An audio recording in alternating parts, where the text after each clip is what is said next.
समन्ता चक्रवालेषु अत्रा गच्छन्तु देवता सद्धम्मं मुनिराजस्स सुनन्तु सग्गमक्कदं धम्मश्रवण कालो अयं बदन्ता धम्मश्रवण कालो अयं बदन्ता धम्मश्रवण कालो अयं बदन्ता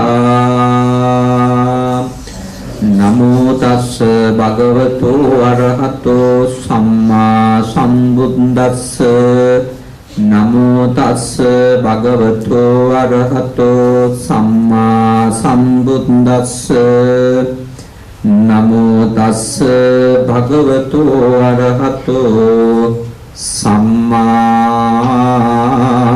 सम्बुद्धस्स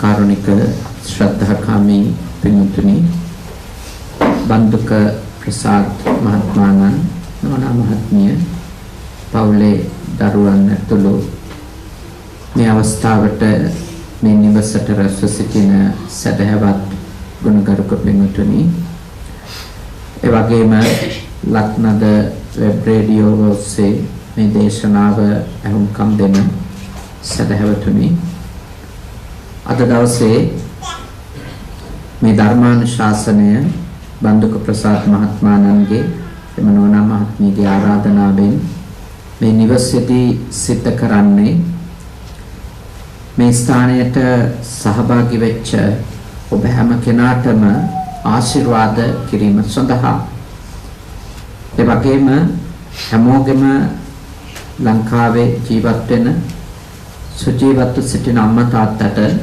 සෙත් පැතීම ආශිර්වාද කිරීම මුල් කරගෙන ඒ වගේම හැම දෙනාගේම දරුවන්ට ඒ දරුවන්ගේ අධ්‍යාපන කටයුතු වලට ආශිර්වාද සැලසීම මුල් කරගෙන තමයි මේ පින්කම කරන්නේ. ඊට අමතරව මෙහි දේශනා වහන ඔබේ නමින් මිය ගිය පැත්තන්ට රත්නදෝස්සේ බණහන හැමෝගෙම නමින් මිය ගිය ඇත්තන්ට සංසාරේ අපිට විවිධ භවවලදී මුණ ගැසිච්ච අපගේ ඥාතීන් විදියට ඉඳලා වෙන් වෙලා ගියපු සියලු දෙනාටම පින්දීම මේ පින්කමේදී තව බලාපොරොත්තුවක් විදියට තිබෙනවා. අපි තාම සතුට වෙනවා බන්දුක ප්‍රසාද් මහත්මයාණන්ගේ නිවසට මේ උතුම් පින්කම් මාලාවේදී අපිට ආරාධනා කිරීම ගැන. සරත් සිංහරච්චි මහත්මයාණන් කුමාරී සිංහරච්චි මහත්මිය ඒ පවුලේ දරුවෝ තමයි මේ වසරේ අපව මේ රටට වඩම්මලා ධර්මදේශනා රාශියක් ඔබ වෙනුවෙන් දුබයි ශ්‍රී ලංකාරාම විහාරස්ථානයේ ඇතුළු බොහෝ ස්ථානවලදී සිද්ධ කරන්නට අවශ්‍ය පරිසරය සකසා දෙන්නට යෙදුණි. ඒත් අප වඩම්මලා තමන්ගේ නිවස සංඝාවාසයක් බවට පත් කරලා අපට උපස්ථාන කරමින් ඒ කටයුතු සිදු කරන අතරතුරේ තමන්ගේ කල්යාණ මිත්‍රයින්ගේ ආරාධනාවන් ඉෂ්ට කරලා දෙන්න මේ වගේ දේශනාවලට විවිධ ස්ථානවලට වඩින්න අපිට අවකාශය පරිසරය සැලසුණා. අපි සතුට වෙනවා බන්දුක ප්‍රසාද් මහත්මයා එළඹෙම වගේ සංවිධානවල රට වෙනුවෙන් අපේ ඊළඟ පරම්පරාව වෙනුවෙන් වැඩ කටයුතු කරන්න බොහෝම අප වෙන මහත්ෙක් කියලා අපිට දැනගන්නට ලැබුණා. තමන්ගේ දරුවෝ හදාගෙන ධාර්මිකව යමක් උපයාස අපයා ගන්න අතරතුරේ මේ විදියට සමාජය වෙනුවෙනුත් අපේ දරු පරම්පරාව වෙනුවෙනුත් දේවල් කරන එක අපි බොහෝම සතුටින් බොහොම කැමැත්තෙන් අගය කරනවා. ඔබ හැම කෙනෙක්ම හොඳට මේ දේශනාව ශ්‍රවණය කරන්නට ඕනේ. මේ දේශනාව ශ්‍රවණය කරාම ඊටාම හොඳින් ඔබට කුසලයක් පිනක් අත්පත් කරගන්න ලැබෙනවා වගේමයි ඔබට ඔබගේ ජීවිතයට යම්කිසි අවබෝධයක් සලසා ගන්නටත් මේ දේශනා උපකාරයක් කරගන්නට පුළුවන්කම ලැබෙනවා. මම අද දවසේ ඔබත් එක්ක කතා කරන්නට කැමතියි මහා මංගල සූත්‍රයේ උගන්වපු ඊටාම් වටින ගාථා ධර්මයක්. තපෝච බ්‍රහ්මචර්යංච අරිය සත්‍යාන දස්සනං නිබ්බාන සච්චි කිරියාච ඒතං මංගල මුත්තමන් කියලා ගාථා ධර්මයක් මහා මංගල සූත්‍රයේ ඔබ ඉගෙනගෙන තියෙනවා. ඔබ වරින් වර සත්‍යයනා කරනවා. මේ ගාථා ධර්මයේ තමයි අපි අද සාකච්ඡා කරලා තේරුම් ගන්නට අවබෝධ කර ගන්නට උත්සාහ කරන්නේ. අවබෝධය තමයි ආශිර්වාදය. අනික් සෑම ආශිර්වාදයක්ම తాවකාලිකයි. හැබැයි දෙයක් වටහා ගත්තොත් ඒක ජීවිතේටම ලැබෙන ලොකු ආශිර්වාදයක්. බෝධි පූජාවකින් සම්බුද්ධ පූජාවකින් අපිට ආශිර්වාදයක් ලැබෙනවා.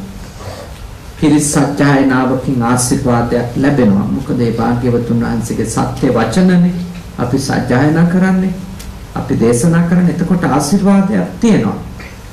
ඒ වුණා බුදුදහම ආශිර්වාද වලින් පමණ සියල්ල විසඳෙනවා කියලා පිළිගන්න ධර්මයක් නෙමෙයි. ආශිර්වාද හරියටම කිව්වොත් වේදනානාශකයක් වගේනේ. වේදනානාශක ඖෂධ තියෙන්නේ පේන් කිලර්ස් කියලා අපිට දෙන්නේ නේද? අපිට ලෙඩ තියෙනකොට විවිධ රෝග තියෙනකොට ඒකෙන් ඇති වෙන වේදනාව නැති කරන්න බේතක් වෙනම දෙනවා. හැබැයි වේදනානාශකයෙන් ලෙඩේ නාශක වෙන්නේ නැහැ. ලෙඩ නැති වෙන්නේ නැහැ. ඉතින් සෙත් පිරිත් වන්දනා පුද පූජා ඒ වගේ අපේ ආගමේ තියෙන චාරිත්‍ර එහෙම අපිට අපේ වේදනාව නසා ගන්න වේදනාවේ තියෙන බරපතලකම අඩු කරගන්න තියෙන උපාය. එහෙම නැතුව ප්‍රශ්න විසඳෙන්නේ නැහැ. ප්‍රශ්න විසඳෙන්නේ කොහොමද? එහි මුල් හොයාගත්තොත් එහි මුල් අවබෝධ කරගත්තොත් ඒ ප්‍රශ්න ඇති කරපු හේතු මොනවද කියලා වටහා ගත්තොත් ප්‍රත්‍ය මොනවද කියලා වටහා ගත්තොත් හේතු ප්‍රත්‍ය තියෙනකන් ලෙඩේට අදාළ මුල් තියෙනකන් කොච්චර වේදනානාශක පාවිච්චි කළත් වැඩක් නැහැනේ. සමහරු කියනවා පෙනඩෝල් 10 ගාණක් දීලා ඇති තාම ඔළුවේ කැක්කුම හොඳ වීමක් නැහැ. බෙව්වම පැයක් දෙකක් සුවයි. හැබැයි ආයෙත් පටන් ගන්නවා. එහෙනම් එතන තියෙන්නේ පෙනඩෝල් වලින් සමනය කරන්න පුළුවන් එකක් නෙමෙයි. එතනට තව මොකක් හරි ලොකු මුලක් තියෙනවා නේ. ඒක එක්ක මනසට සම්බන්ධ ඇති, එක්ක ඒක මනසට සම්බන්ධ ඇති. කොතනකට හරි සම්බන්ධ වෙන මූලයක් තියෙනවා. ඒ මූලය හොයන්නේ නැතුව අපිට කිසිසේත්ම දීර්ඝකාලීන විසඳුමක් හම්බෙන්නේ නැහැ. ඒ නිසා බුදුදහම කතා කරන ගැඹුරු ආශිර්වාදය සම්පූර්ණයෙන්ම අවබෝධය මත පදනම් වෙන එක.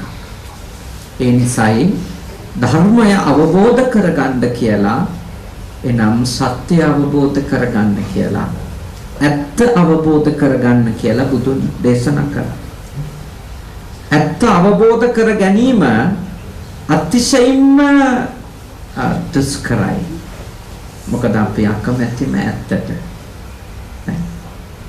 ඇත්ත කොච්චර යහපත් වුණත් අපි අකමැති ඇත්තට.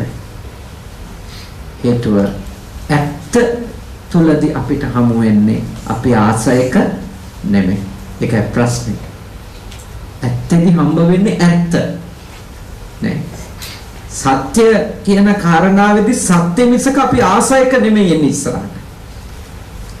ඊනින්ද තමයි අපි සත්‍ය අවබෝධ කරගන්නට එහෙම නැත්නම් යමකට අදාළ ඇත්ත දකින්නට දරන වීර්යයට වඩා අර අමතර කාරණාවලට වැඩි අවධානයක් යොමු කරන්නේ නේ.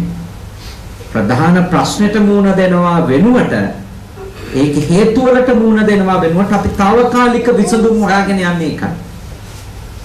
ලෝකේ සියලුම අර తాවකාලික සහනයන් ලබා දෙන ගුරුජීලා නේ ඊළඟට වෙද හාමුදුරුවරු ඊළඟට එහෙම ඉන්නේ ගොඩක් අය නේ වෙද හාමුදුරුවෝ කිව්වේ වෙදකම් කරන අය නෙමෙයිනේ ඒගොල්ලෝ ඔක්කොම කරන්නේ මේ යන්ත්‍ර මන්ත්‍ර හදිහු නියන් නේ ඒ වගේම හරි බලවත් වෙලා තියෙන එක මුළු ලෝකෙම අපි හිතනවානේ මේ තාම දියුණු රටවල් වල නම් ඕවා නැති වෙති කියලා වැඩිපුරම ඉන්දියානු මැජික් කාරයෝ ඉන්නේ ඇමරිකාවේ ඒවයි තමයි වැඩිපුරම යන්ත්‍ර මන්ත්‍ර පොඩි මැජික් වලින් දේවල් කරනවා කිව්වන් ඒව පස්සේ යන මිනිස්සු ඉන්නේ වැඩිපුරම දියුණු රටවල් දියුණු කියන්නේ කාර්මීකරණයි තාක්ෂණයි දියුණු රටවල් වල තමයි අසහනෙ වැඩි. අසහනෙ වැඩි වෙන්න මිනිස්සු ඒ පැත්තට යනවා වැඩි. ඇත්ත හේතුවට උත්තරයක් හොයන්න කැමති නෑ. తాවකාලිකව බලනවා සනසිල්ල, සුවය. ඉතින් ඇමරිකාව වගේ රටවල් වල ඉන්නවා යෝගීලා ඊළඟට මෙඩිටේෂන් ගුරුවරු නේ ඊළඟට මේ විවිධ ආධ්‍යාත්මික නායකයෝ හැමෝටම ඉන්නවා 200ක්. ඕනම කෙනෙකුට එහෙ 200ක් හදාගන්න කමාරු නෑ වගේ රටවල්. මොකද අසහනෙ වැඩි. පීඩනෙ වැඩි. අපි හිතනවා බලවත් උනාම ආර්ථිකෙන් රටවල් ඒ මිනිස්සු සතුටින් ඇති කියලා. ඇත්තටම සතුට කියන එකේම ආර්ථික බලයත් එක්ක සම්බන්ධ එකක් නෙමෙයි. ඒක පොඩි සම්බන්ධයක් විතරයි තියෙන්නේ. බොහොම පොඩි සම්බන්ධය ආර්ථික. සතුට වෙන තැනක තියෙන්නේ. ඒ නිසා ලෝකේ ගොඩක් කලාවට සතුටුම ජන කණ්ඩායම් තෝරාගනිද්දී ඒ ලයිස්තු වල බලවත්ම රටවල් නැහැ. ඉන්නේ සාමාන්‍ය රටවල්. එක වෙලාවක මම දැක්කා අර භූතානය කියන රටනේ.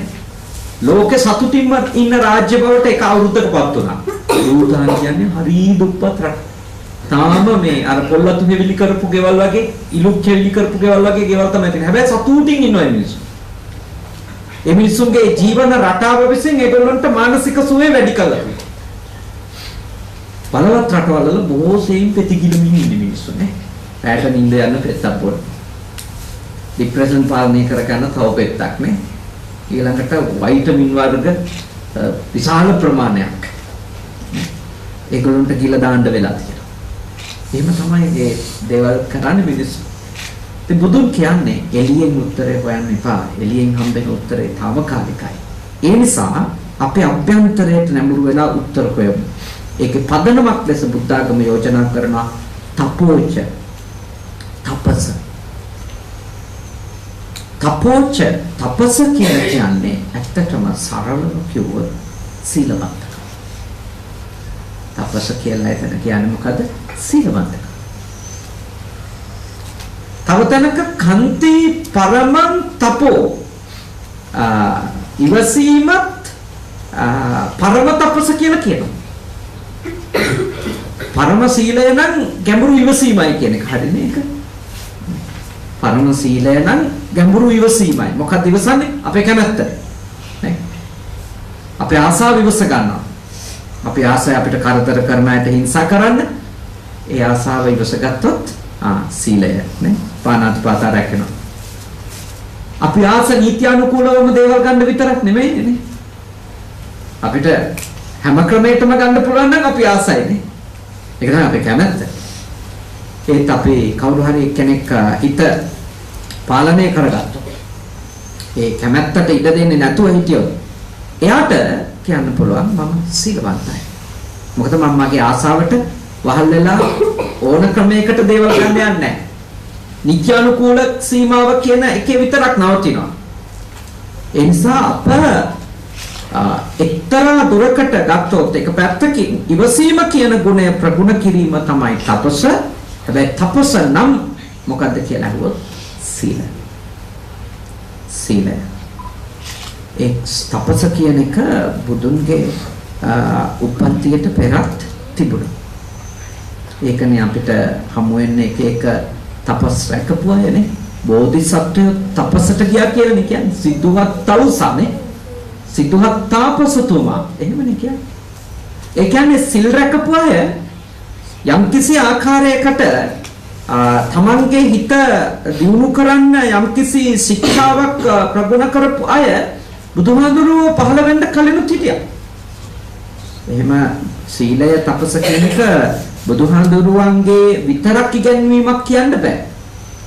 උපනිෂද් මුනිවරු ශ්‍රමණ සම්ප්‍රදායේ ගුරුවරු බොහෝ දෙනෙක් සීලවන්තෝ ඉතින්.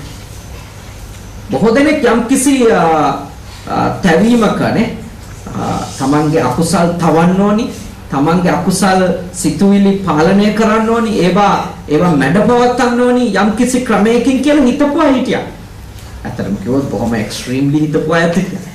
ඒගොල්ලන්ට කියන්නේ ඔය අත්ත කේලමතානුයෝගියෝ කියලා නේ. බරපතල තපස්නේ. බරපතල සීල්. ඒවා කොච්චර බරපතල සීල්ද කියනවනම් ඒවා වෘත නේ. වෘත මොන හේතුවක් නිසාවත් කරන්නේ නැති කොට. මොන හේතුවක් නිසා. ඉතින් රත් වෙච්ච ගල්තලා වලින් ඒගොල්ලෝ නැගිටින්නේ නැහැ. තවන්න. තමන්ගේ ආත්මයට වද දෙන්න ඕනේ, මේ ආත්මයට ඕන ඒවා මං කරන්නේ නැහැ කියලා රත් වෙච්ච ගල්තලා වල නිදාගත්තා. තාම සීතල කාලෙට ගංගානම් ගඟේ කිමුදුනා. ඒගොල්ලෝ කල්පනා කරා ඒකෙන් තමන්ගේ ආත්මයට යම්කිසි ආකාරයකට පීඩනයක් එල්ල කරලා ආත්මය තවදුරටත් වැඩෙන එක නවත්තන්න ඕන. අත්ත කිලමතානියෝගී. ආත්මය ක්ලාන්ත කරන තැනටම යම් සීලයන් පුහුණු කරපුවා. බුදුහාඳුරෝ බෝධිසත්ව කාලේ අනුගමනය කළා. විවිධ වෘත සමාදන් වෙමින් තමයි එතුමන් අවුරුදු 6ක පරිශ්‍රණ කාලය ගත කළේ. ඒ කන්නේ නැතුව ඉතින් නේ. පත්ත පලානුභෝගීව. ඒකවේ අත ආසන්නයට වැටෙන දෙයක් ගහක් මුල ඉන්නවා. අත ආසන්නයට වැටෙන දෙයක් තමයි කන්නේ. එක්ක කොළයක්, එක්ක ගෙඩියක්. උන්වහන්සේ කියනෝනේ උන්වහන්සේගේ දුෂ්කර ක්‍රියා කරන කාලේ කොහොමද උන්වහන්සේගේ ශරීරය තිබුණේ කියලා. එක වෙලාවක සරියුත්තර උන්වහන්සේ දේශනා කරනවා සාරිපුත්ත මම දුෂ්කර ක්‍රියා කරන කාලේ මගේ ඇස් දෙක හිස් කබල තුල ගිලිලා ගියා. හරියට හිඳිලා ගිය කුලින්දක පේන තාරකා බිඳු දෙකක් වගේ, වතුර බිඳු දෙකක් වගේ. මගේ හිස අත ගන්නකොට සාරිපුත්ත හිසේ හැම ඇකිලිලා ගියා. හරියට වේලිලා ගියපු ලබු ගෙඩියක් වගේ. ඇකිලිලා ගියා හැම. මම කුස අත ගන්නකොට මට හමුුනේ පිටකොන්දේ හැම. කුසේ හැම පිටකොන්දේ හැමට ඇලිලා තිබුණා. පිට පිරිමදිද්දි කුසේ හැම හමු වුණා. දෑත දෙපය පිරිමදිනකොට සාරිපුත්ත මගේ දෑතේ දෙපය රෝම කූප ගැලවිලා බිමට වැටුණා. මම මල මුත්‍රා ගොඩේ මැද වැටිච්ච වාර අනන්තයි. ඒත් මගේ වීර්යය මම අත්හැරියේ නැහැ. උන්වහන්සේ බුදු වුණාට පස්සේ සරියුත්තරුන්ට කරපු ප්‍රකාශනයක් ඒ. අපිට පේනවා එතුමනුත් තපස් ජීවිතයේ උපරිමය අන්තයට ගිහිලා පුහුණු වෙලා තියෙනවා. හැබැයි පස්සේදී උන්වහන්සේ වටහා ගත්තා ඒ තපස් හෙවත් සීලයේ එහෙම අගතිවලට යන්න ඕනි නෑ. සීලය වෙනුවෙන් එහෙම අන්තවලට යන්න ඕනේ නෑ. වෘතවලට යන්න ඕනේ නෑ. ඒ නිසා කෙනෙක් සසරින් නිදහස් වෙන්න නම් ඉස්සෙල්ලම නිදහස් වෙන්න ඕන සිතුවිලි අතර එකක් කිව්වා සීලබ්බත පරාමාසනේ. සීල වෘත වලින් අයින් වෙන්න ඕන. වෘත රැක්කට කෙනෙකුගේ නිවන් මාර්ග සෑදෙන්නේ නැහැ කියන එක ඉස්සෙල්ලම කෙනෙකුට අවබෝධ වෙන්න ඕනි කියලා සෝතාපන්න වෙද්දී බුදුරජාණන් වහන්සේ අවබෝධ කරා. පැහැදිලි කරවුවා. අපිට දේශනා කරා. ඒක ඇතුලේ පේනවා බුදුන්ගේ තපස සහ ශ්‍රමණ සම්ප්‍රදායේ තපස එකක් නෙමෙයි. බුදුන්ගේ තපසේදී වැදගත් කාරණේ තමයි අවධාරණය කරපෝ චේතනාත්මකව කරන වැරදි වලින් වළකින්න සචේතනිකව කරන යහපත් දේවල් වල විතරක් යෙදෙන්න. සචේතනික නැති, ඒ කියන්නේ දැනුවත් නැති, සවිඥානික නැති, හිතන්නේ මතන්නේ නැතුව කරන ක්‍රියා පව් වෙන්නෙත් නැහැ, කරන ක්‍රියා පින් බවටපත් වෙන්නෙත් නැහැ. වැදගත් ඉන්ටෙන්ෂන් චේතනා. ඔබ කරන දේ සම්බන්ධව ඔබ දැනුවත්. ඔබ ඒකට චේතනාත්මකව එකතු වුණාද? එහෙම එකතුනේ නැත්තම් ඒකෙන් බලගත්ු කුසලයක් හෝ බලගත්ු අකුසලයක් වෙන්නේ නැහැ. ඒක තමයි බුදුන් ආපු මැද තැන. දැන් බොහෝ තපස්වීන් හිටියත් බුදුන් පහළ වෙනකොට ඒගොල්ලෝ හැම එකක්ම පින්පව් කොටට දැම්මා. හිතලා කරන ඒවයි නොහිත කිසිම මනසේ සම්බන්ධයක් නැති ඒවයි ඔක්කොම ටික ඒගොල්ලෝ බෙදලා වෙන් කරන්න ගත්තා. ඒක බුදුදහම නෙවෙයි. ඒක බුදුදහම නෙවෙයි. බුදුදහමේ සීලවන්තකම කියන්නේ අපි දැනගෙන රකින්න සීල. දැනගෙන. නොදැන රකින්න එකත් ඇත්තටම සීලයක් ලෙස පිළිගන්නේ නෑ. යම් කිසි දෙයක වරදකාරී බව වටහා ගත්තට පස්සේ යම් කිසි කෙනෙක් ඒකෙන් වළකිනවා නම් තමයි එයා නිවැරදිවම සීලවන්තව හිටියා වෙන්නේ. දැන් අපේ පොඩි දරුවෝ සීලවන්තකමට එීම සහ අපි සීලවන්තකමට එීම සමාන නෑ. මොකද හේතුව මේ දරුවෝ චේතනාත්මකව ලොකු දැනුවත් වීමක් ඇතුලේ නෙමෙයි ඒගොල්ලෝ ප්‍රාණඝාතයක් කරොත් කරන්නේ ප්‍රාණඝාතයක් නොකර හිටියොත් නොකර ඉන්නේ.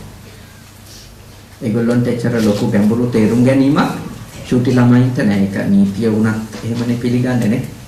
නීතිය වුණත් පිළිගන්න වැදගත් කාරණයක් තමයි අවුරුදු 21ක් විතර වෙනකන් කෙනෙක් කරන දේවල් එහෙම වගකීම් සහගත දේවල් ලෙස පිළිගන්නේ නැහැ. ඒකනේ චූටි ළමයෙක් ප්‍රාණඝාතයක් කරොත් එයා හිරගෙදරට යවන්නේ නැහැ.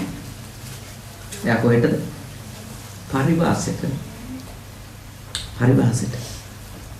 ඇයි හේතුව? හේතුව තමයි ළමයෙකුට පූර්ණ ද්වේෂයක් පරිපූර්ණ සාවද්‍ය චෛතසිකයක් නේ පරිපූර්ණ සාවද්‍ය මනෝභාවයක් එන්න පුළුවන් කියලා බුදුදහමේ විශ්වාස කරන්නේත් නැහැ, නීති විශ්වාස කරන්නේ. කෙනෙකු ඊටාම දැනුවත් වයසට ඊටාම දැනුවත් තත්වයකට ආවට පස්සේ තමයි මතක තියාගන්න කෙනෙකු රකින්න සීලය නිවැරදි සීලයක් වෙන්නේ. ඒ කියන්නේ ඇත්තටම පොඩි ළමයි අපි වළක්ව ගන්න ඕනි දේවල් වලින් ඒගොල්ලන්ගේ ආරක්ෂාවට. හැබැයි ඇත්තටම තපෝ ගුණය කියන එක වැඩි හිටියෙකුගේ ජීවිතේ ප්‍රගුණ කරන්න ඕන එක.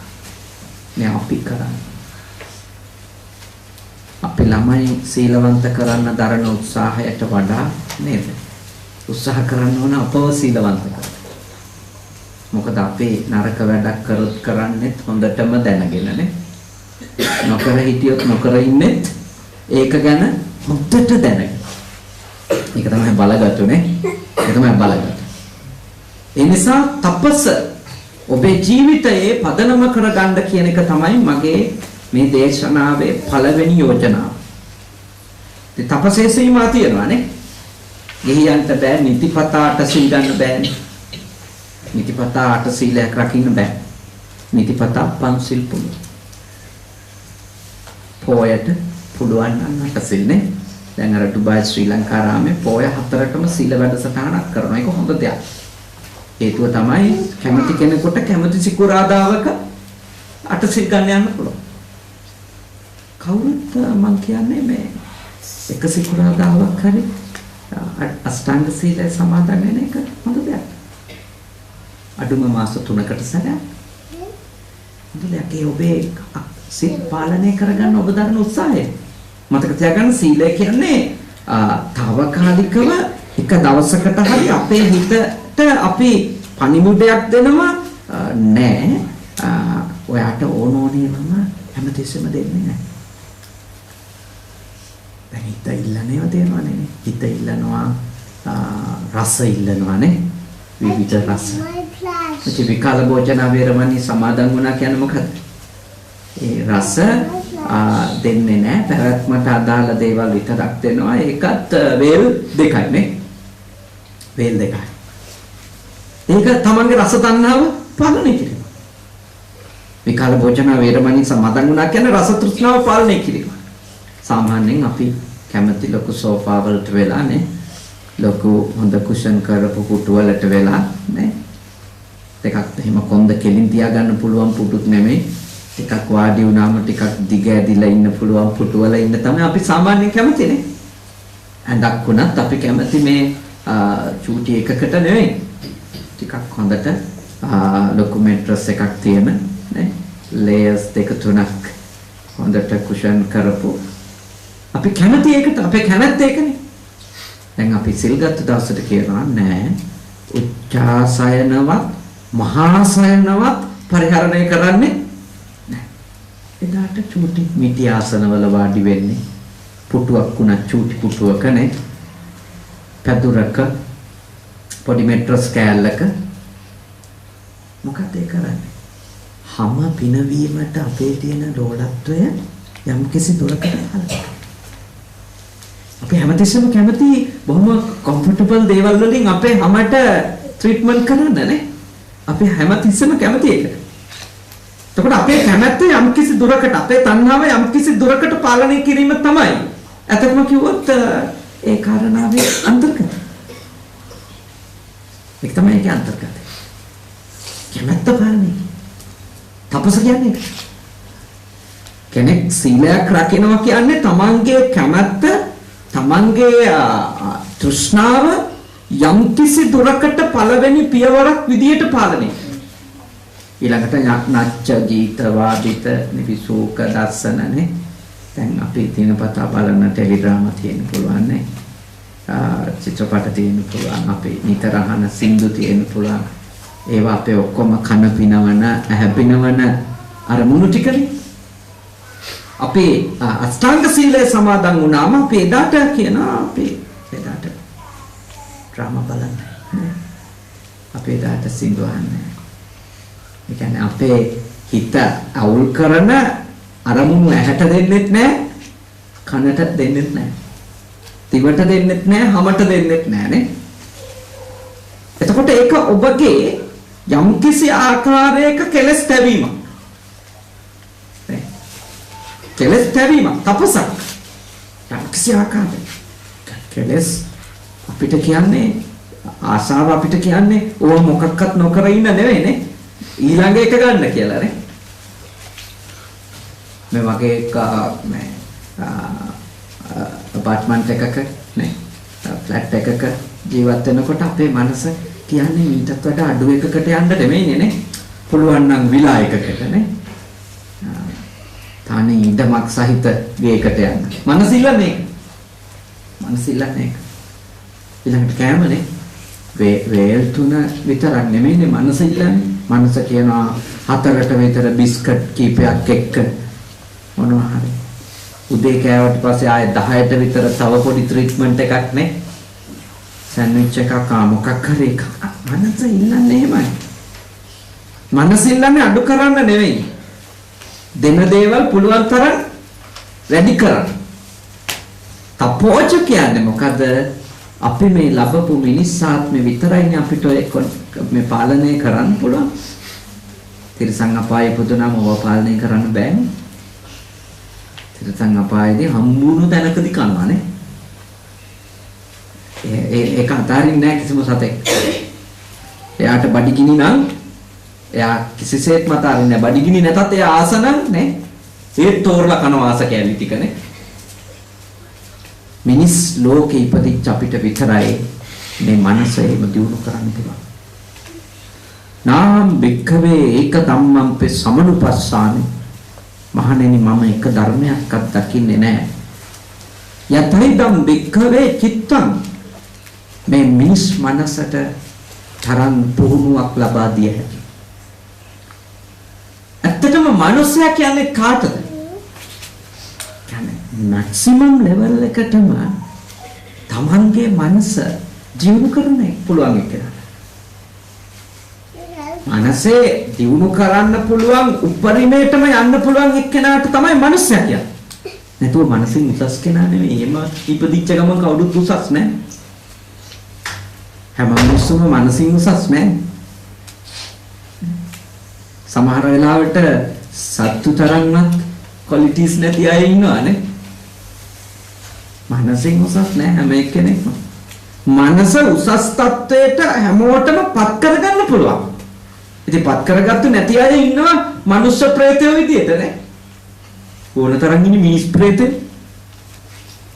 නේද? මිනිස් තිරස්චීන ජීවිත ගෙවන මනුෂ්‍යය තමයි. හැබැයි සම්පූර්ණ චර්යා ධර්ම සත්තුන්ගේවා. මනස තාම ඉහළට පමුණවන්න පුළුවන් අපිට. බුදුන් කියන්නේ ඒකට පළවෙනි පියවර තමයි සීල. අපිට තියාගන්න ඔය ඇත්තෝ වැඩි හිටියෝ විදියට සීලවන්තව ඉන්න එක තමයි කවදා හරි දවසක මේ දරුවන්ගේ ගෞරවයයි ආදරයයි ලබන්න හේතු වෙන කාරණා. ඒක මේ ලෝකෙම ඔබට ලැබෙන ආනිසංසයක්. දැන් සමහර වෙලාවට කෙනෙක් තමන්ගේ දරුවන්ට යහපත් දේවල් ලබා දෙන්න කියලා ලොකු දියුණු වාසනාවන්ත ජීවිතයක් ලබා දෙන්න කියලා හිතන් පව් කරන්න පුළුවන්. ඒ මතක තියාගන්න ඒ තේරුම් අරන් ජීවත් වෙන්න ළමයි ලොකු වුණාට පස්සේ වැදගත්. ඔබ එයා වෙනුවෙන් දේවල් අහම කරා නේද මෙහෙම කරා නේද කියන එක නෙමෙයි. වැදගත් දේ ඔබ ඒ වකලේ කොහොමද? ඔවුන්ට නිකන් හරි ආරංචි වුණොත් ඔබගේ මව මේ කාලේ මෙහෙම හැසිරෙච්ච කෙනෙක්. ඔබගේ පියා මෙහෙමයි හැසිරුනේ මේවා කළේ කියන. එතකොට ඒ ළමයි දවසක ඔබෙන් ඇවිල්ලා හයි ඕගොල්ලෝගේ තරුණ කාලේ ඕගොල්ලෝ මෙහෙම දේවල් කරලා තියෙද? ඔබ කියයි. ඔව් කරලා තියෙනවා. ඒ ඔක්කොම කරේ ඕගොල්ලෝ වෙනුවෙන් කියලා. ඒ වෙලාවේ මං හිටපු තත්ත්වෙත් එක්ක මට ඒ දේවල් කරලා හරි ඕගොල්ලෝ ජීවත් කරන්න උනා කියලා කියයි. ප්‍රශ්න මොකක්ද? එතෙන්දී ඒක ළමයි අනුමත කරන්නේ ඒගොල්ලෝ අනිවාර්යෙන් හයියෙන් ඇයි ඕගොල්ලෝ අපි වෙනුවෙන්වත් වැරදි කරේ? අද ඕගොල්ලෝ නිසා අපිට පාරේ බහින්න බෑ. අපිට යාළුවෝ මෙහෙම කියනවා. ප්‍රශ්න නෑ. මම යෝජනා කරනවා කිසිම දරුවෙක්ගේ යහපත වෙනුවෙන් වැරදි කරන්න. කිසිම දරුවෙකුගේ යහපත වෙනුවෙන් වැරදි කරන්න. කිසිම බිරිඳක්කෝ සැමියෙක් නෑදෑයෙක් අම්මෙක් තාත්තෙක් පෝෂණය කිරීම වෙනුවෙන් කිසිම පවක් කරන්න බෑ. ඒ කවුරුවක් අපිට ඕනේ විදියට සදාකාලිකව තියාගන්න පුළුවන් කමක් නැහැ. අපි කරන හැම දෙයක්ම සාධාරණීකරණය කරලා ඒගොල්ලන්ට ඒත්තු ගන්නන්න පුළුවන් කමකුත් නැහැ. අනිත් එක වැරදි ක්‍රියාවක් කරොත් ඒක ළමයි වෙනුවෙන් කරා කියලා එහෙම පව හොදන තැනකුත් නැහැ. අපේ දහමට අනුව අත්තනාව කතං පාපං අත්තනස කිලිස්සතිනේ. මම පව කරොත් මම ඒකේ වගකීම ගන්න බෑ. මම වැරදි කළොත් මම ඒකේ වගකීම බාර ගන්න ඕනේ. දරුවෝ වෙනුවෙන් කළා. දරුවන්ට ෂෙයාර්ස් තියනවා ඒකේ. නෑනේ. දරුවෝ ෂෙයාර්ස් ඉල්ලයි ඔබ හදන බිල්ඩින් එකක නේ. ඔබ ආරම්භ කරපු ව්‍යාපාර කරන්නේ. ඔබ දාලා තියෙන ෆික්ස් ඩිපොසිට් එකේ ෂෙයාර්ස් ඉල්ලයි. කර්ම ෂෙයාර්ස් බෑ. කර්මේ තමන් ගන්න ඕනේ. තමන් ගන්න ඕනේ කර්මයේ වගකීම. තමන් වැරදියට දෙයක් කරොත් ඒකේ වගකීම තමන් ගන්න ඕනේ. හැම තිස්සෙම ඔබව පරිස්සම් කරගන්න. ඔබේ තපස ගැන ඔබ වග වෙන්න. ඔබට හැම දවසකම බෑ අෂ්ටාංග සීලයේ ඉන්න. ඒත් ඔබට පුළුවන් හැම දවසකම පංච සීලයේ ඉන්න නේ. අඩුම තරමින් දවසේ සිල් 2-3ක්වත් රැකගන්න. බැරිම නම් එක සිල්පදයක් හරි රැකගන්න දවසට.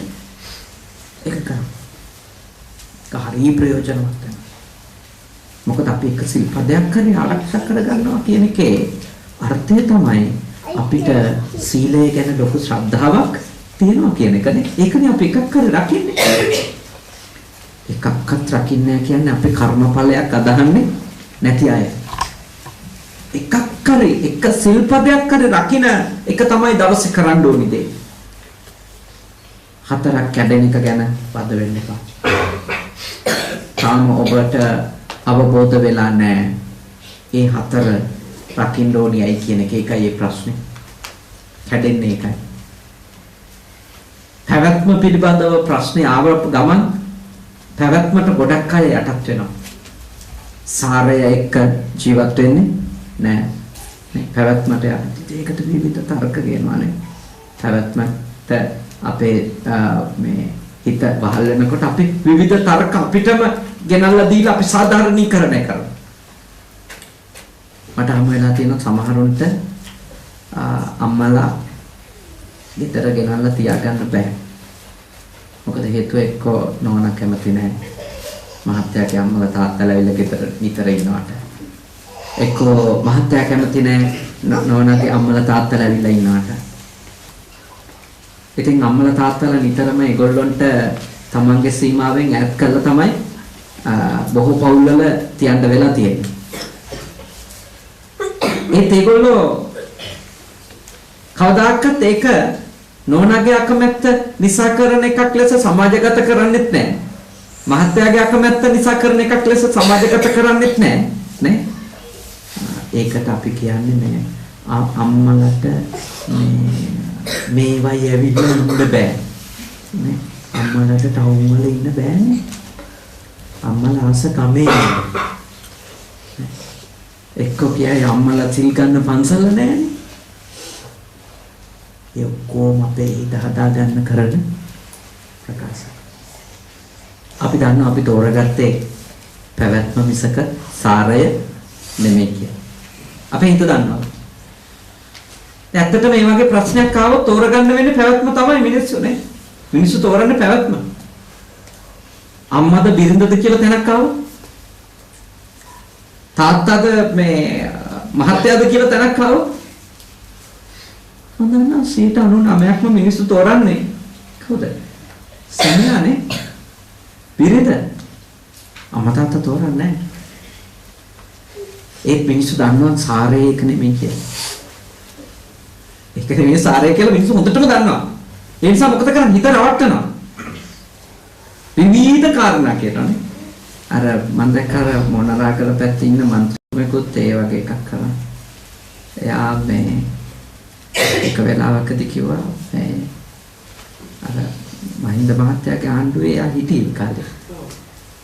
එයා පෙරදුනම එයා ගියා මේ මෛත්‍රී මහත්තයාගේ ආණ්ඩුවට.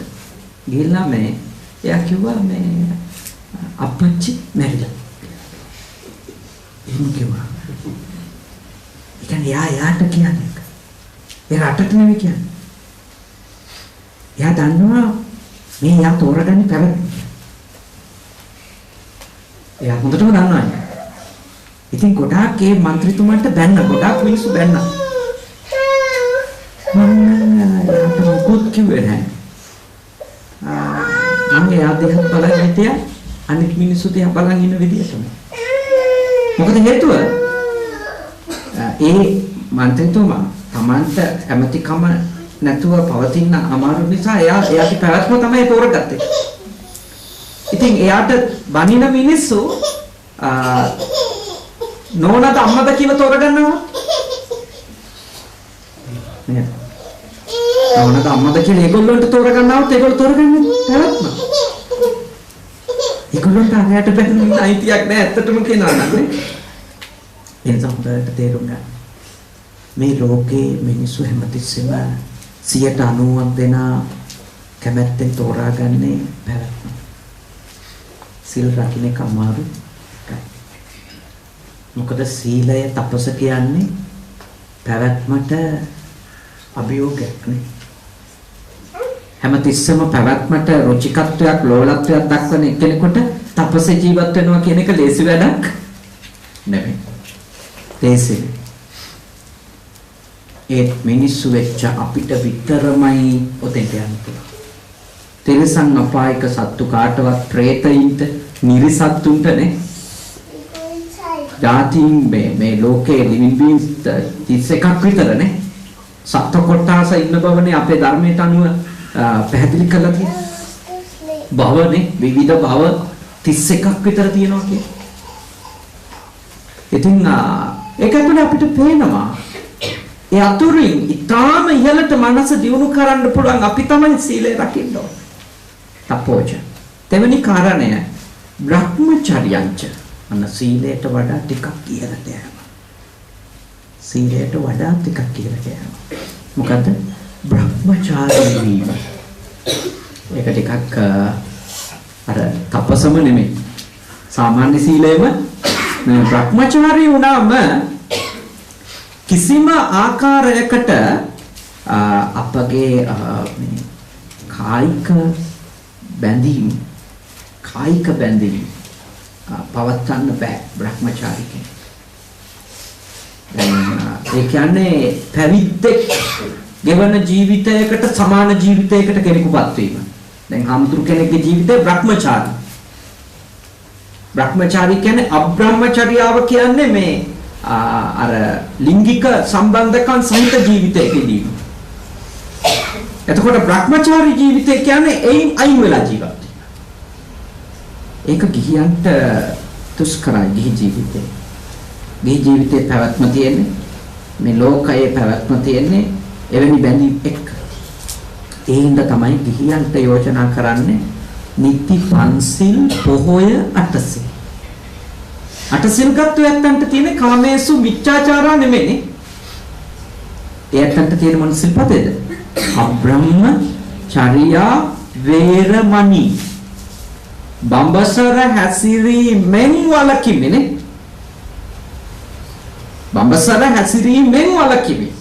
ඒකවේ සාමාන්‍ය ස්ත්‍රී පුරුෂයින් ලෙස නීත්‍යානුකූල විවාහ ජීවිතය ඇතුලේ ගත කරන කාමභෝගී ජීවිතය එතකොට ගත කරන්නේ නැහැ. ඒක මානසික දියුණුවේ තව ස්ටෙප් එකක්. ඒක එක සැරේටම හැමෝටම ගිහිගේ අතහැරලා ඉන්න බැරි නිසා තමයි පොයටවත් අටසිල් ගන්න කියලා කියන්නේ. ඉස්සර අපේ පැරණි ගම්වල වැඩිහිටියෝ අවුරුදු 50 60 වුණාම හතර පොයටම ඒගොල්ලෝ සිල් ගත්තා. හතර පොයට. මම හිතනවා මේ හතර පොය ඉලක්ක කරලා තමයි ශ්‍රී ලංකාරාමේ මේ සිකුරාදා හතරට සිල් යෝජනා කළා තියෙන්නේ. කොහොමද දෙයක්? පුළුවන් අය.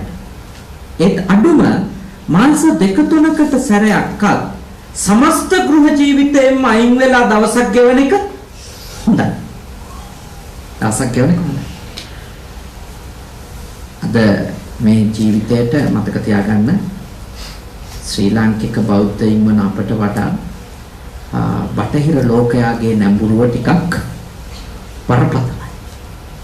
දැන් ලංකාවේ තියෙන ප්‍රධාන පෙළේ මෙඩිටේෂන් සෙන්ටර් බොහොමයක සතියේ දින 10 නේවාසික භාවනාවලට රිට්‍රීට් වලට එන්නේ අති ප්‍රමාණයක් බටහිර ජාති. ජර්මනි අය නේ, ඉතාලි ජාතිකයෝ, ප්‍රංශ ජාතිකයෝ, බ්‍රිතාන්‍ය ජාතිකයෝ, ඇමරිකානු හරියට. ඇමරිකාවේ ඇත්තටම ලොකු උද්‍යෝගයක් තියෙන නේවාසික භාවනාවල. කැනඩාවෙත් එහෙමයි මම දැක්කා. කැනඩාවේ ඔබ විශ්වාස කරන එකක් නෑ පොලිසිය අය යුනිවර්සිටි වල ළමයි සමහර දිනවලට උදෑසන එනවා කැනඩාවේ තියෙන බෞද්ධ පන්සල් වලට. අපේ හාමුදුරුවෝත් එක්ක ඒගොල්ලෝ දවසම රිට්‍රීට් එකක ඉන්නවා. යුනිවර්සිටි එකේ ළමයි. මම පසුගිය ඔක්තෝබරේ මගේ මතක විදියට කැනඩාවෙන් ඉති ඒ විදියට යුනිවර්සිටි වල දරුවෝ ඇවිල්ලා මිසිසාගා පන්සලේ දිනක රිට්‍රීට් එකකට සහභාගී වෙන ආකාරය මම දැක්කා. ඒ වගේම මිසිසාගා පොලිසියේ නිලධාරීන් ඇවිල්ලා රිට්‍රීට් වලට පන්සලේ සහභාගී වෙනවා. ඒගොල්ලෝ හැමෝම අද ඒ වගේ දවසක් හරි දවස් 3ක් හරි යටත් පිරිසෙන් උපරිම දවස් 10ක් ඒගොල්ලෝ උත්සාහ කරනවා ගෘහයෙන් බැහැර වෙලා ආධ්‍යාත්මික පැත්තකට ගමන් කරන්න. ඒගොල්ලන්ට මේක හරියටම අහුණා. මොකද ඒගොල්ලෝ ඉස්සර මේක හෙව්වා. ඒගොල්ලන්ට මෙවැනි පාරක් ගැන හරියට පැහැදිලි වෙලා නොතිබිච්ච නිසා ඒගොල්ලෝ ගොඩක් වෙලාට කැම්පින් තමයි ගියේ. කැලෑවලට ගිහිල්ලා කූඩාරමක් ගහගෙන අර සාමාන්‍ය ජීවිතෙන් අයින් වෙලා හිටියා. අද වෙනකොට ඒගොල්ලෝ ඒක විශාල නැඹුරුවක් වෙලා තියෙනවා භාවනාවට. පසුගිය අවුරුදු 15 ඇමරිකා එක්සත් ජනපදයේ විතරක් 20 මිලියන් කෝටි දෙකක් දින 3කට වඩා වැඩි කාලයක් නේවාසිකව රිට්‍රීට් වලට ගිහිලා තියෙනවා. ඒක දලයි ලාමාතුමා ඇතුළු අපේ ලංකාවේ හාමුදුරුවෝ විශේෂයෙන්ම දලයි ලාමාතුමාගේ සම්ප්‍රදාය තායිලන්ත සම්ප්‍රදායනුත් ඇති කරපු විප්ලවයක්. අපේ කෝටි දෙකක් ලංකාවේ ජනගහනයේ කියට මම දන්නවා ලක්ෂ දෙකක්වත් දින 3ක් භාවනා කරන්න ගිහිල්ලා නෑ ස්ථිරයි නේ. අපිට භාවනා කියපු ගමන් ගෙවල් දොරවල් මතක් ළමයි නේ.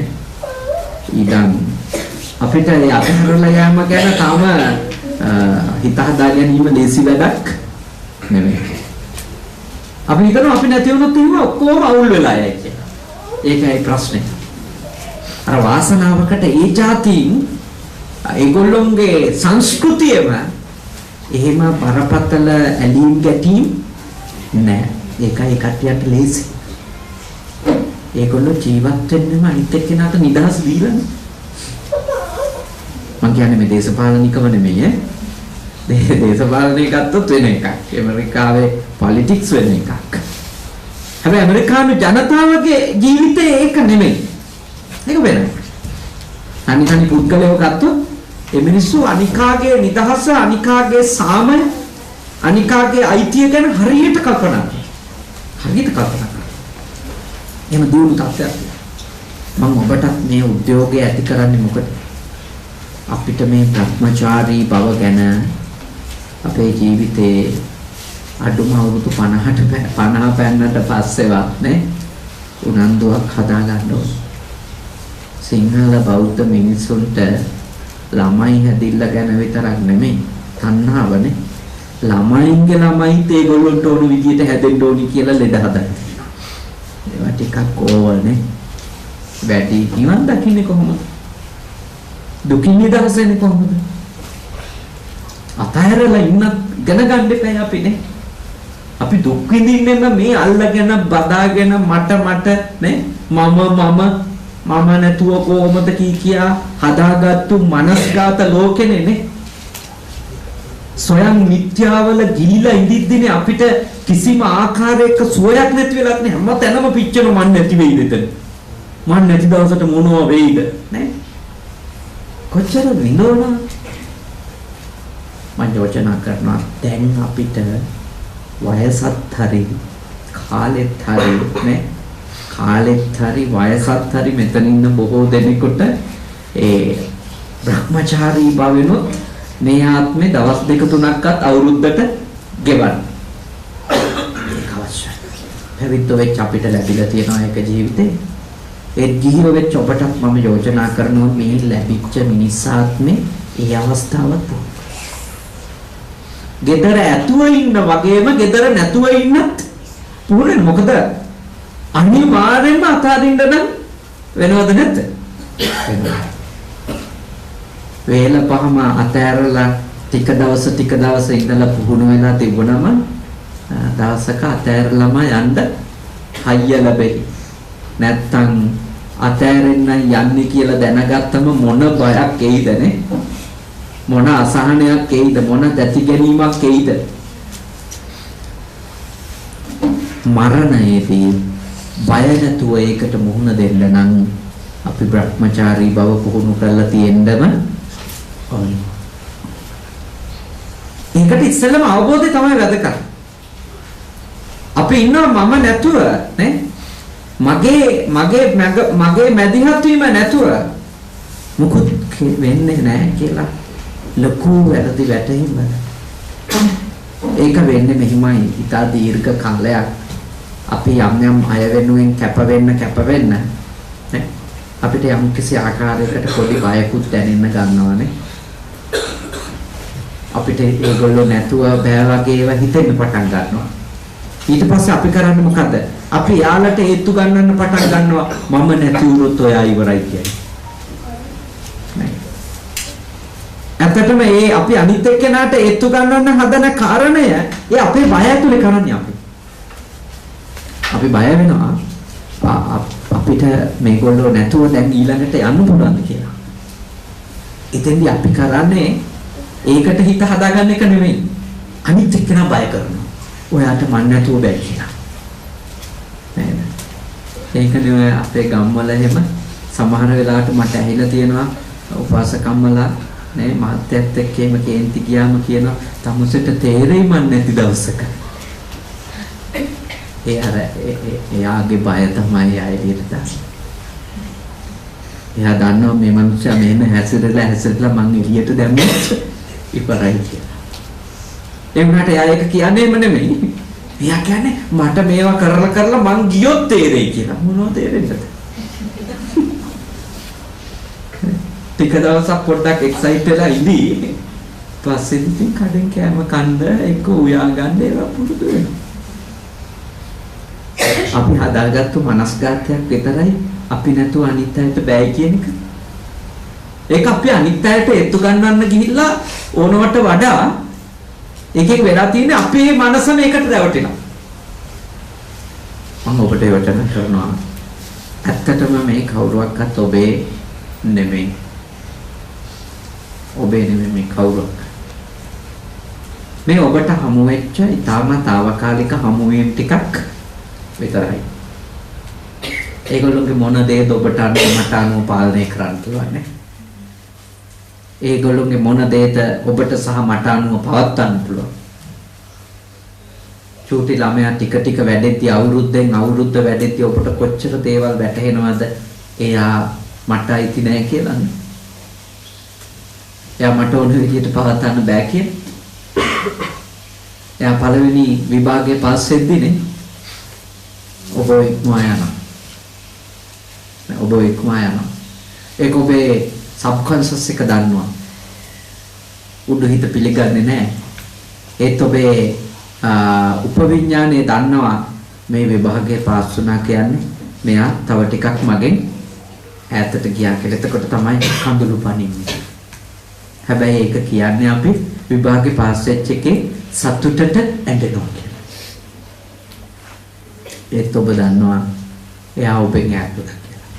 ඔබේ අතීත දන්නවා ඈත් වුණා කියලා. මේ ලෝකේ අපි අකමැතිම දේ මොන නිර්මාණ අපි කළා ඒ නිර්මාණ සදාකාලිකව අපිත් එක්ක තියෙනවා දකින්න. ඒ තණ්හාවෙන් පීඩා විඳින අපි ඈත් වීම වෙන්වීම යථාර්ථයන් ලෙස පිළිගන්න ඒත්තු ගන්න කැමති වෙන්නේ නැහැ. ඒ හින්දාමයි දුක් විඳින්නේ. මම ඔබට යෝජනා කරනවා ඔබ දේවල් අතහැරලා ඉන්නත් ඉගෙන ගන්න. ළමයින්ටත් උගන්වන්න. දේවල් අතහැරලා ඉන්න සිද්ධ වෙනවා.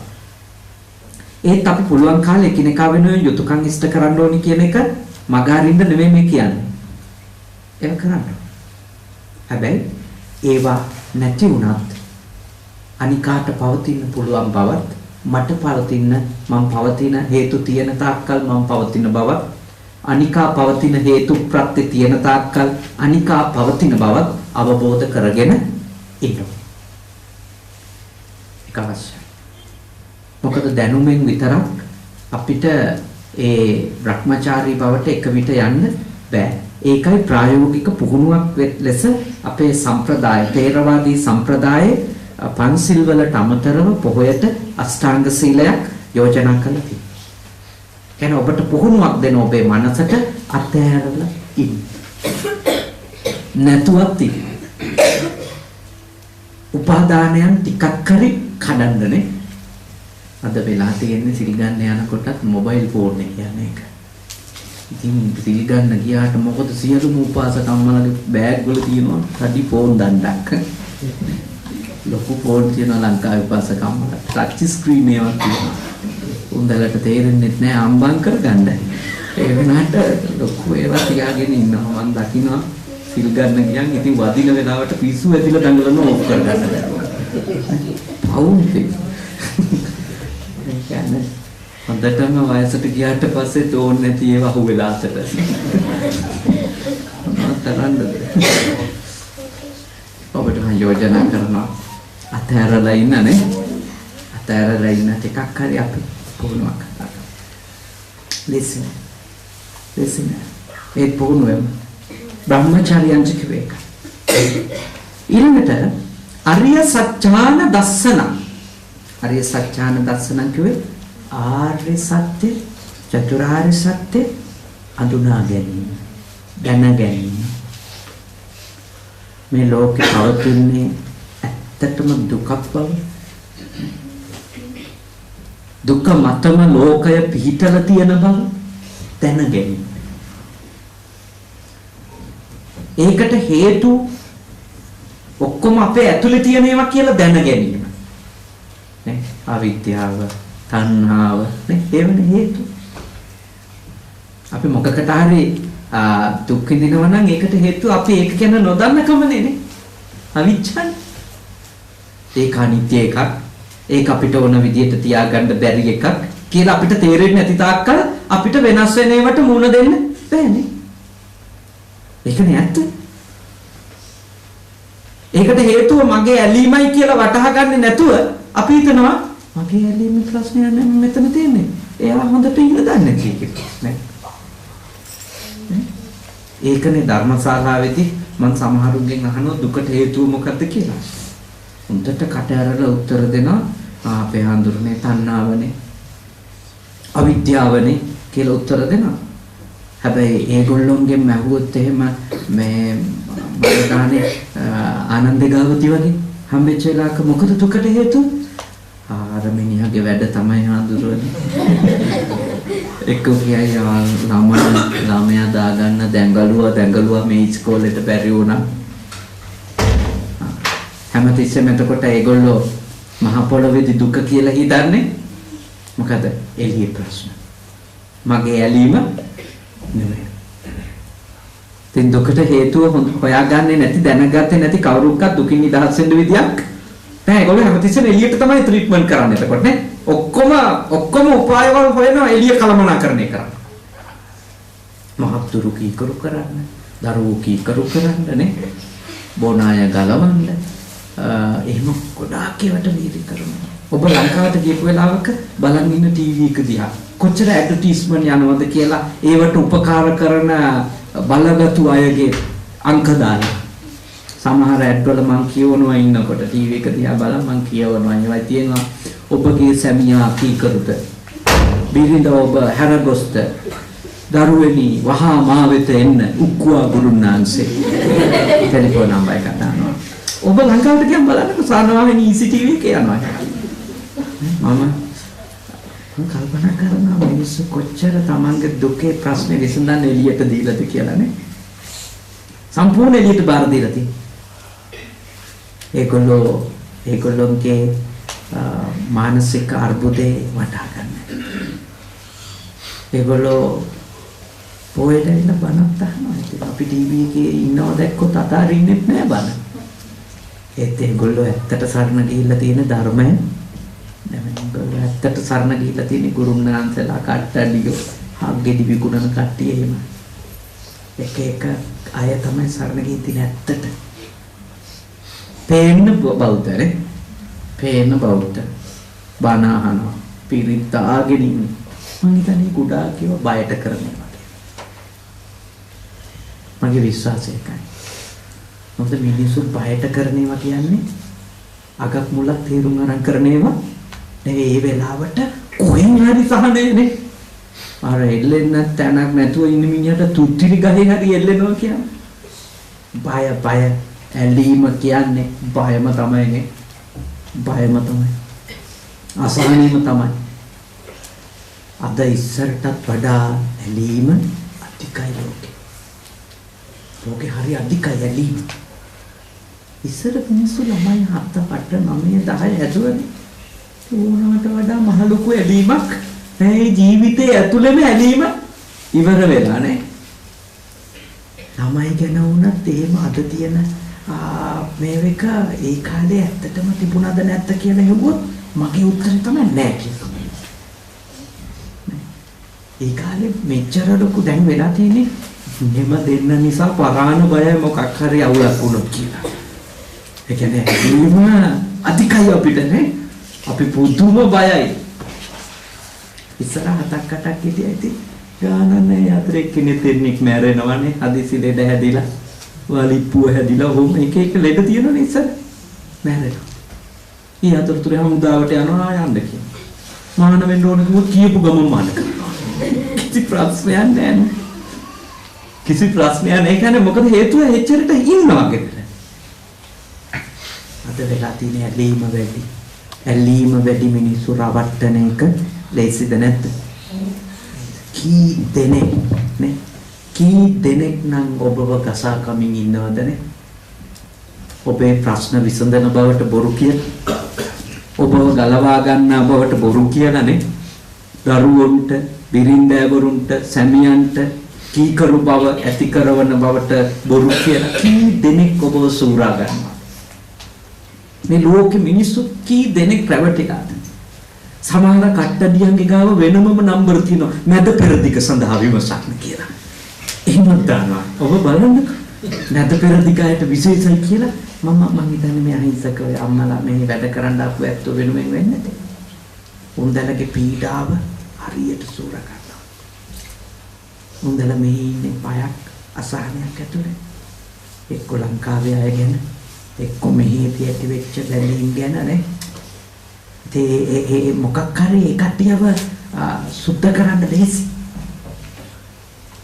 ඒගොල්ලෝ මිත්‍යා දෘෂ්ටියට පටලවා ගන්න එක ලේසි. මම ඔබට යෝජනා කරනවා අරිය සත්‍යහන දර්ශන.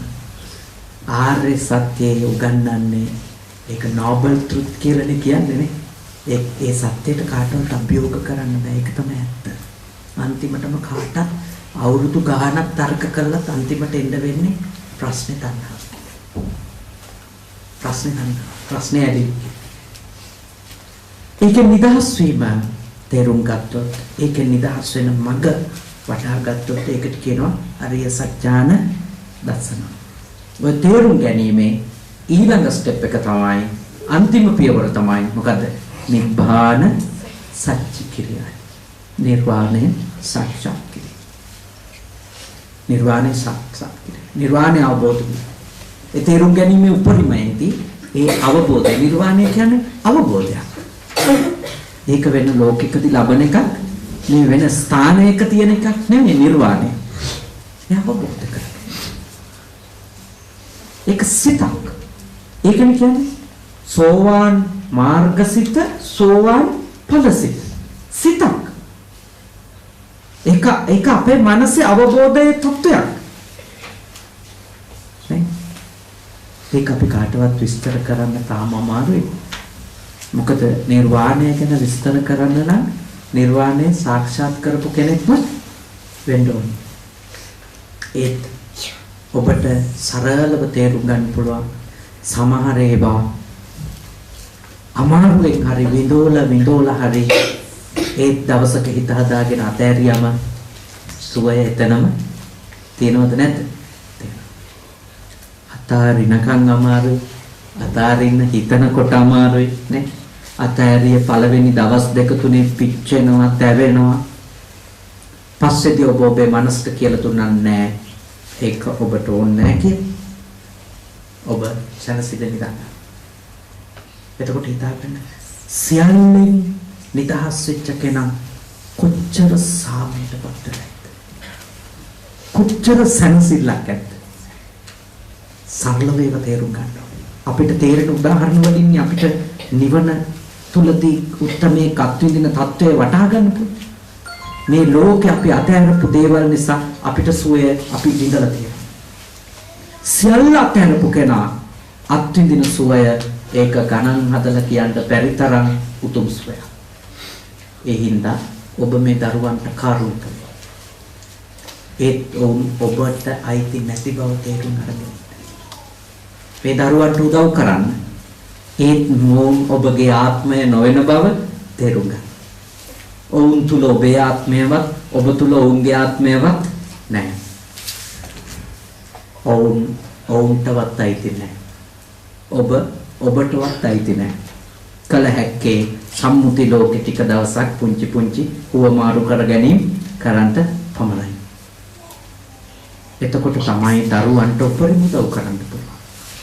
මොකද අපි කරන්නේ එතකොට බිස්නස් එකක් නෙවෙයි.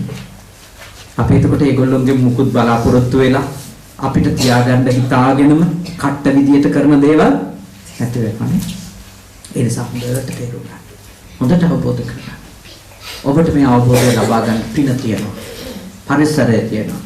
ඒ නිසා ඊටාම ශ්‍රද්ධාවෙන් අද මේ පින්වත් පෙරස කවුරු සම්බුද්ධ පූජා පැවැත්වුවා.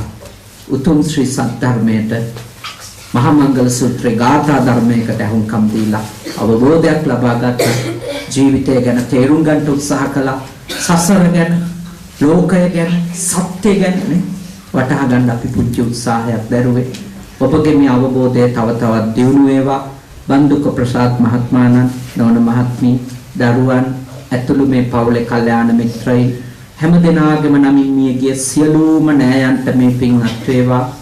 අප මේ රටට වඩම්ම සරත් සිංහාරච්චි සොහොයුරාගේ නමින් මියගිය, කුමාරි සිංහාරච්චි සොහොයුරියගේ නමින් මියගිය ආදරණීය පියවරු දෙපළ ඇතුළු සියලු දෙනාට, අප රට වෙනුවෙන් දෙවිපිදු රණවිරුවන්ට, මේ උතුම් පින්කමට මේ ස්ථානයට ආපු ඔබේ නමින් මියගිය සියලු දෙනාට, ලක්නද වෙබ් රේඩියෝ ඔස්සේ මේ උතුම් දේශනාව ශ්‍රවණය කරපු ඔබ නමින් මියගිය සියලු දෙනාට මේ පින්වත් වේවා, සුවපත් වේවා, සුවපත් වේවා, සුවපත් වේවා. මේ උතුම් ගෞතම බුදු සාසනයේම අපගේ ඥාතිවරු සියලු දෙනාම නිවන් දකිත්වා කියලා සාදු. දෙවියෝ පින් අත්කර ගනිත්වා. දෙවියන්ගේ ආශිර්වාදය ප්‍රසාද් මහත්මයාට, නෝන මහත්මයාට, දරුවන්ට, සුජීවත්ව සිටින ඔබගේ දෙමව්පියන්ට, මේ ස්ථානයට ආපු අපේ පින්වන්ත දරුවන්ට, මේ දෙමව්පියන්ට, ලක්නද තුලින් මේ දේශනාව වහුම්කම් දීපු ඔබට, ලංකාවේ ජීවත් වෙන ඔබේ ඥාතීන්ට, කල්යාණ මිත්‍රයින්ට, මේ උතුම් පින්කමට උපකාර වෙච්ච සියලු දෙනාටම සියලු දෙවියන්ගේ ආශිර්වාද ලැබේවා. යහපතක්ම වේවා. කරදර බාධා කපල උපද්‍රව දුරු වේවා. යහපත් සිතුම් පැතුම් ඉටු වේවා. දෙවියෝ ඔබ ආරක්ෂා කරත්වා. උතුම් දෙවිවරු මේ පින්බෙලෙන් නිවන් දකිත්වා කියලා සාදු කියනවා. අවසාන වශයෙන් ඔබ අප හැම දෙනාට, දෙවි දේවතාවුන් වහන්සේලාට, මියගිය සියලුම නෑයන්ට ඊටාම ඉක්මන් භවයකදී මේ සසර ගමන කෙටි කරගෙන නිර්වාණය අවබෝධ කරගත්ත අද කරගත්තු පින්කම පාරමිතාවක් වේවා වේවා වේවා. ආකාශට්ඨා ච බුම්මට්ඨා දේවානාගා මහිත්‍තිකා පුඤ්ඤන්තං අනුමෝදිत्वा චිරන් රක්ඛන්තු ලෝක සාසනං. ආකාශට්ඨා ච බුම්මට්ඨා දේවානාගා මහිත්‍තිකා පුඤ්ඤන්තං අනුමෝදිत्वा චිරන් රක්ඛන්තු දේශනං. ආකාශට්ඨා ච බුම්මට්ඨා දේවානාගා මහිත්‍තිකා පුඤ්ඤන්තං අනුමෝදිत्वा චිරන් රක්ඛන්තු මම් පරන්ති. වන්දනා කරන්න. අභිවාදන සීලිස්ස නිච්ඡං වද්දාපචායිනෝ චත්තාරෝ ධම්මා වද්දන්ති ආයුවන්නෝ සුඛං බලං ආයුරාෝග්‍ය සම්පatti සග්ග සම්පatti මේවච අතෝ නිබ්බාන සම්පatti ඉමිනාතේ සමිච්ඡතු.